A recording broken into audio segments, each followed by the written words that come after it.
ಆತ್ಮೀಯ ವಿದ್ಯಾರ್ಥಿಗಳಿಗೆ ಸ್ವಾಗತ. ನಾನು doctor Chidanand K Brigere Anand education ಅಕಾಡೆಮಿಯಿಂದ ಮಾತಾಡ್ತಾ ಇದ್ದೀನಿ. 8ನೇ ತರಗತಿ, 9ನೇ ತರಗತಿ, 10ನೇ ತರಗತಿ ಮತ್ತು PUC ಪ್ರಥಮ ವರ್ಷ ಮತ್ತು ದ್ವಿತೀಯ ವರ್ಷದ ವಿದ್ಯಾರ್ಥಿಗಳಿಗೆ ಕನ್ನಡದಿಂದ ಸುಲಭವಾಗಿ ಇಂಗ್ಲೀಷ್ ವ್ಯಾಕರಣವನ್ನು ಕಲಿಯೋದ್ರ ಬಗ್ಗೆ ವಿಡಿಯೋಗಳನ್ನು ಮಾಡ್ತಾಯಿದ್ವಿ.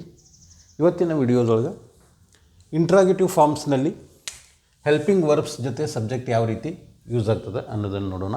ಇಂಟ್ರಾಗೇಟಿವ್ ಫಾರ್ಮ್ಸ್ ಪ್ರಶ್ನಾರ್ಥಕ ಫಾರ್ಮ್ಸ್ನಲ್ಲಿ ಯಾವ ರೀತಿ ಹೆಲ್ಪಿಂಗ್ ವರ್ಬ್, ಆಕ್ಸಿಲರಿ ವರ್ಬ್ ಅಂತ ಕರಿತೀವಿ, ಅದರ ಜೊತೆಗೆ ಸಬ್ಜೆಕ್ಟ್ ಯಾವ ರೀತಿ ಯೂಸ್ ಆಗ್ತದೆ ಅನ್ನೋದನ್ನು ನೋಡೋಣ.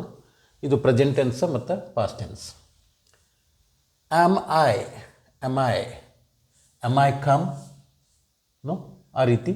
ಪಾಸ್ಟ್ ಟೆನ್ಸ್ದೊಳಗೆ ವಾಸ್ ಐ,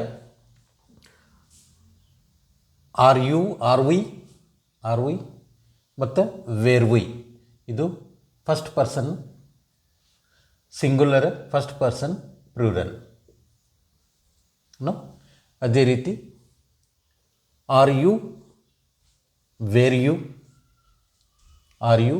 ಯು ನೋ, ಸೆಕೆಂಡ್ ಪರ್ಸನ್ದೊಳಗೆ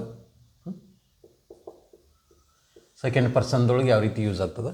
ಆಮೇಲೆ ಥರ್ಡ್ ಪರ್ಸನ್ದೊಳಗೆ ಈಸ್ ಹಿ, ಪಾಸ್ಟ್ ಟೆನ್ಸ್ದೊಳಗೆ was he.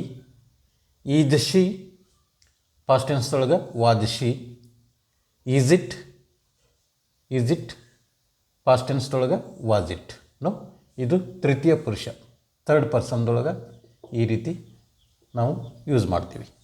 Third person singular it is ನೋ, ಥರ್ಡ್ ಪರ್ಸನ್ ಸಿಂಗ್ಯುಲರ್. ಇದು ಆರ್ ದೇ, ವೇರ್ ದೇ. ಇದು ಥರ್ಡ್ ಪರ್ಸನ್ ಪ್ಲೂರಲ್ ನೋ. ಇನ್ನು ಫ್ಯೂಚರ್ ಟೆನ್ಸ್ದೊಳಗೆ ಯಾವ ರೀತಿ shall I be, should I be. ಅಂದರೆ ಫ್ಯೂಚರ್ ಟೆನ್ಸ್ ಸಿಂಪಲ್ ಫ್ಯೂಚರ್ದೊಳಗೆ ಶಾಲ್ ಐ ಬಿ, ಅದನ್ನೇ ಪಾಸ್ಟ್ ಟೆನ್ಸ್ದೊಳಗೆ should I be. Shall we be, should we be. Will you be, would you be. Will he be, wood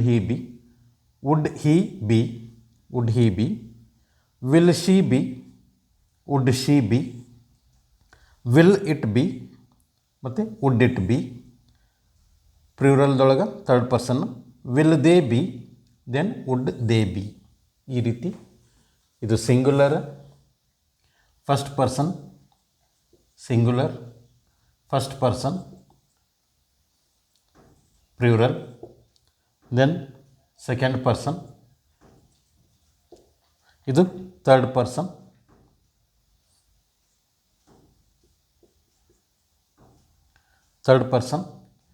ಸಿಂಗ್ಯುಲರ್ದೊಳಗೆ ಮತ್ತು plural. ಈ ರೀತಿ ನಾವು ಪ್ರಶ್ನಾರ್ಥಕ ವಾಕ್ಯಗಳನ್ನು ಮಾಡುವಾಗ ಹೆಲ್ಪಿಂಗ್ ವರ್ಬ್ಸ್ ಯೂಸ್ ಮಾಡಿಕೊಂಡು ಸಬ್ಜೆಕ್ಟ್ ಜೊತೆಗೆ, ಸಬ್ಜೆಕ್ಟ್ ಅಂದರೆ ಕರ್ತೃಪದ ಜೊತೆಗೆ ಯಾವ ರೀತಿ ನಾವು ಯೂಸ್ ಮಾಡಿಕೊಂಡು ಸೆಂಟೆನ್ಸಸ್ಸನ್ನು ಫಾರ್ಮ್ ಮಾಡಲಿಕ್ಕೆ ಕ್ವಶನ್ ಟ್ಯಾಗ್ಗಳನ್ನು ಮಾಡ್ಕೋತೀವಿ ಅನ್ನೋದು ಈ ಒಂದು ವಿಡಿಯೋದಿಂದ ನಿಮಗೆ ಹೇಳ್ಕೊಡ್ತಾ ಇದ್ದೀನಿ.